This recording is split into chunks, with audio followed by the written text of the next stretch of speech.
Hello student, आइए exercise 7.2 को continue करते हुए इस वीडियो में हम एक्सरसाइज 7.2 के क्वेश्चन नंबर 6, 7, 8 क्वेश्चन को बनाते हैं। इसके प्रीवियस वीडियो में हमने क्वेश्चन नंबर 1 से लेके 5 तक आप लोग को डिस्कस किया।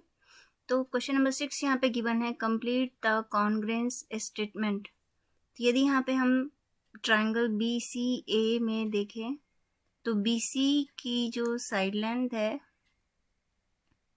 वो आपकी BT के इक्वल है, मीन्स BC करस्पॉन्ड कर रहा है BT के, एंड BA साइड दोनों ही ट्रायंगल में कॉमन है, एंड TA की जो लेंथ है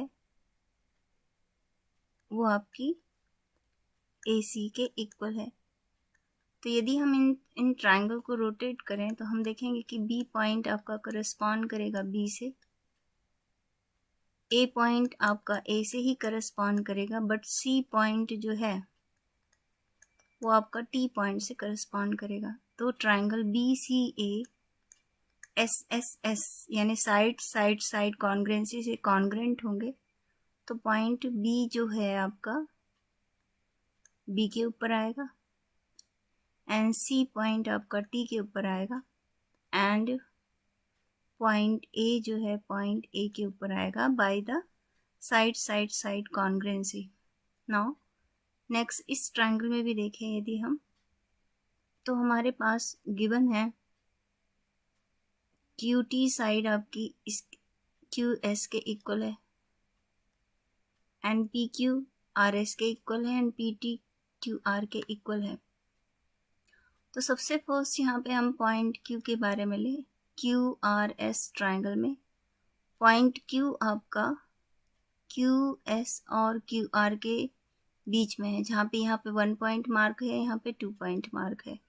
तो उसी प्रकार यहाँ पे पॉइंट T जो है 2 पॉइंट और 1 पॉइंट मार्क के बीच में है। तो हमारा फर्स्ट पॉइंट आ जाएगा T, because Q point correspond करेगा T के बाई SSS कॉन्ग्रुएंसी से। नेक्स्ट पॉइंट यहाँ पे हम R के लिए देखें।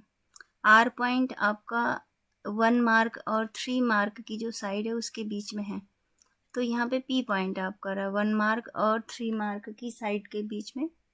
Hence the point R is correspond to the point P. So we write here P, and the remaining point of this triangle is TP, and this is the Q. Hence triangle QRS is congruent to TPQ by SSS congruency. Next question number 7 करते हैं।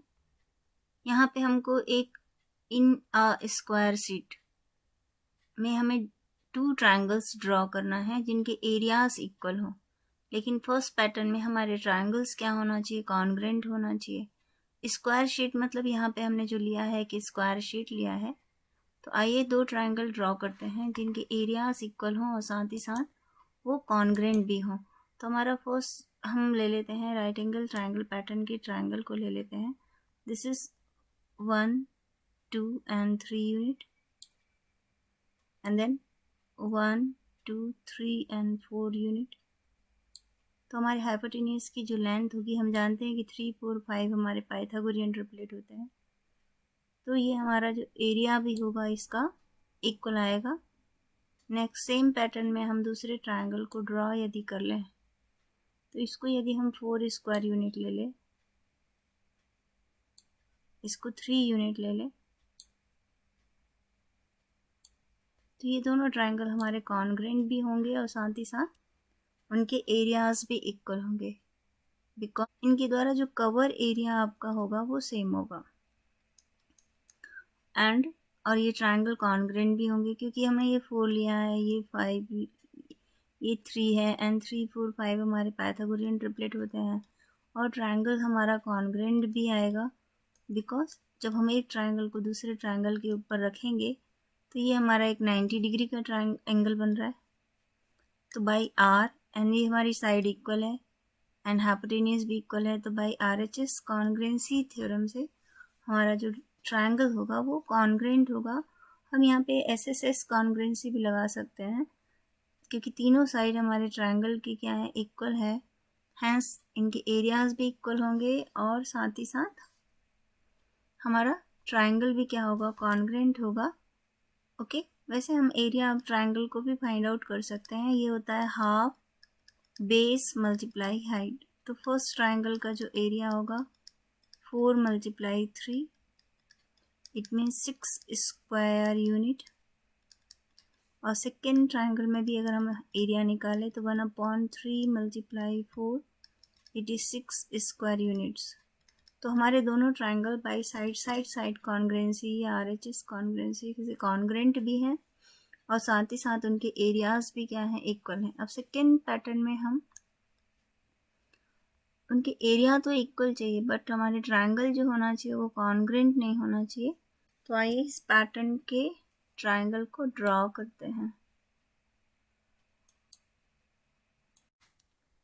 तो यहाँ हमने ऐसे दो triangle को draw किया जो हमारे एरियाज उनके इक्वल हैं बट वो कॉन्ग्रुएंट नहीं है। एक आपका एक्यूट एंगल ट्रायंगल है और दूसरा एक राइट एंगल ट्रायंगल है। This two triangle are not congruent.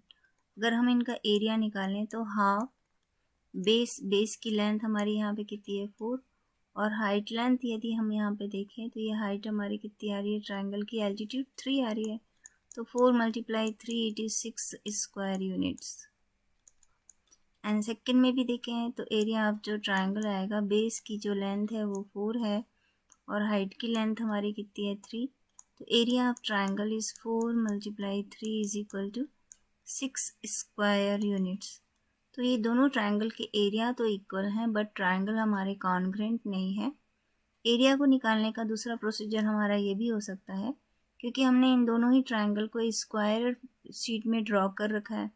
इनके द्वारा जो ब्लॉक जो कवर्ड किए जा रहे हैं फर्स्ट ट्रायंगल में और सेकेंड ट्रायंगल में भी, अगर इनके द्वारा जो ब्लॉक कवर किए जा रहे हैं उनका जो एरियाज हमारे क्या आ रहे हैं, इक्वल आ रहे हैं।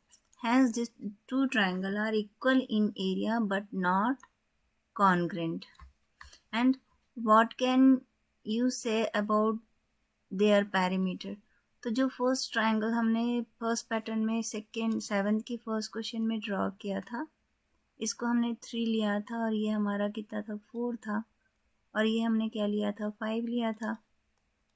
एंड सेकेंड में हमने यहाँ पे इसको 4 लिया था, इसको 3 लिया था और ये 5 लिया था। तो दोनों ट्रायंगल यदि कॉन्ग्रुएंट है तो उनके पेरीमीटर भी क्या आ रहे हैं, सेम आ रहे हैं, 5, 4 एंड 3। अगर हम टोटल पेरीमीटर में सम ऑफ द ऑल साइड ये 12 यूनिट आ रहा है और यहाँ पे हम देखें तो इनके जो पेरीमीटर हैं वो इक्वल नहीं आ रहे हैं।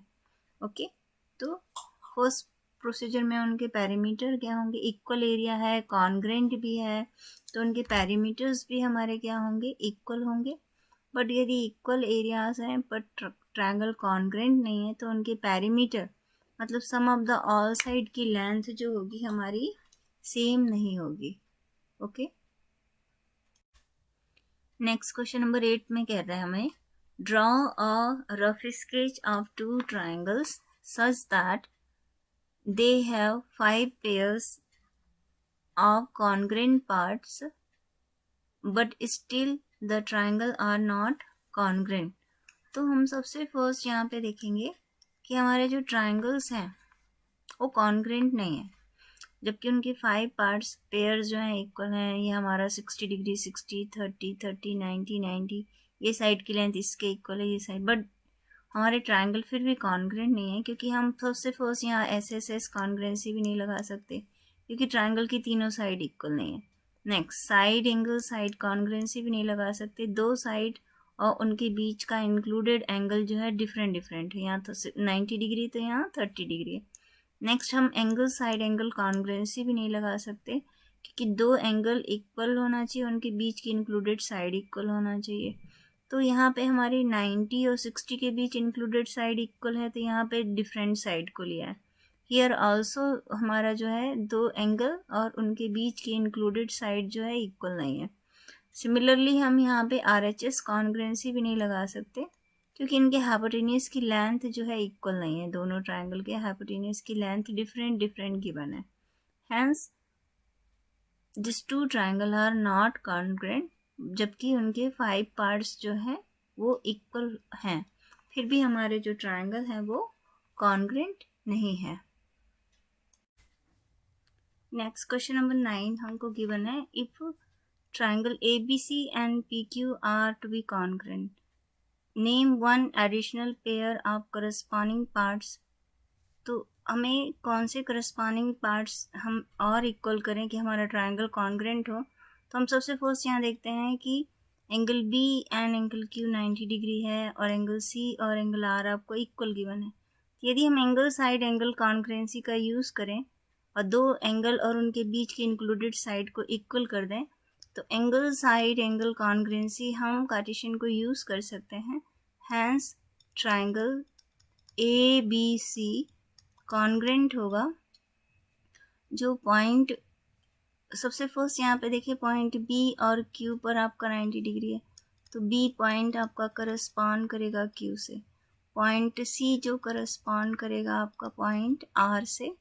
तो हैंस पॉइंट ABC में B पॉइंट Q से करस्पॉन्ड कर रहा है, C पॉइंट आपका R से करस्पॉन्ड कर रहा है, so remaining point of the for the point A will be correspond to आपका किससे करेगा, P से करेगा। हैंस ट्राइंगल ABC कॉन्ग्रुएंट होगा ट्राइंगल PQR के by angle side angle congruency से।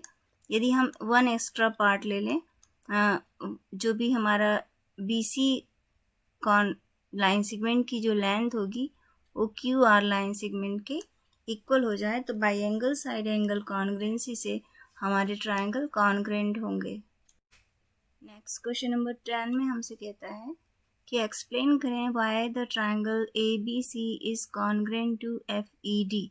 यहाँ पे A ट्राइंगल का पॉइंट A जो है F से करस्पॉन्ड कर रहा है, B पॉइंट आपका E से करस्पॉन्ड कर रहा है और C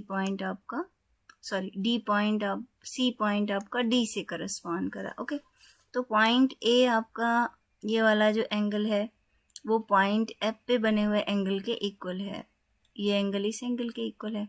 B पॉइंट पे 90 डिग्री है तो E पॉइंट पे भी 90 डिग्री है, एंड C पॉइंट आपका D से करस्पॉन्ड कर रहा है। तो सबसे फर्स्ट यहाँ पे हम देखें तो यदि किसी ट्राइंगल के दो एंगल्स अगर इक्वल होते हैं, यहाँ पे दोनों एंगल इक्वल हैं, तो थर्ड एंगल आपका ऑटोमेटिक इक्वल हो जाएगा। थर्ड एंगल ऑटोमेटिक इक्वल होगा क्योंकि ट्राइंगल के तीनों एंगल का सम कितना होता है, 180 डिग्री होता है। अब यहाँ पे हम एंगल साइड एंगल कॉन्ग्रुएंसी को यूज़ कर सकते हैं। एंगल B और एंगल E 90 डिग्री है, C पॉइंट और D पॉइंट पे बने हुए एंगल इक्वल हैं और DE की जो लेंथ है आपकी BC के इक्वल है। तो एंगल साइड एंगल कॉन्ग्रुएंसी से हमारे दोनों ट्राइंगल कॉन्ग्रुएंट हो जाएंगे और हम लिख सकते हैं कि triangle ABC is congruent to triangle FED। Okay,